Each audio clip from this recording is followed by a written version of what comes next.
What is the hypotenuse in Pythagorean theorem geometry? Imagine you are looking at a right-angled triangle and wondering which side stretches out the furthest. That longest side is called the hypotenuse. It sits directly opposite the right angle, which is exactly 90 degrees.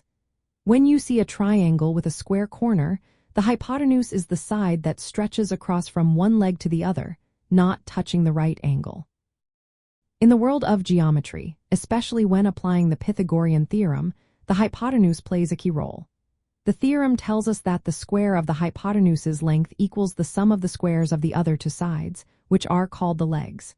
If you label the hypotenuse as C and the two legs as A and B, then the formula looks like this. C2 is equal to a 2 plus B2. To find the length of the hypotenuse, you take the square root of the sum of the squares of the legs. So, if one leg measures 3 units and the other 4 units, you calculate it as C is equal to plus SQRT 3 2 plus 4 2.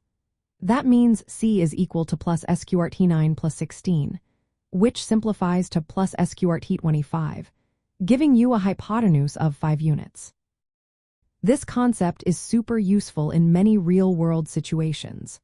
For example, if you want to find the distance across a field or the length of a ladder needed to reach a certain height, knowing how to calculate the hypotenuse helps. It's also fundamental in navigation, construction, and design. Understanding the hypotenuse and how to find its length using the Pythagorean theorem makes solving problems involving right triangles much easier. It helps you see the relationships between the sides and gives you a simple way to measure distances that are not directly accessible.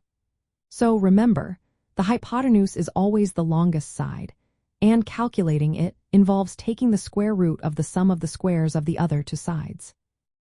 This simple rule opens up a lot of possibilities in geometry and beyond.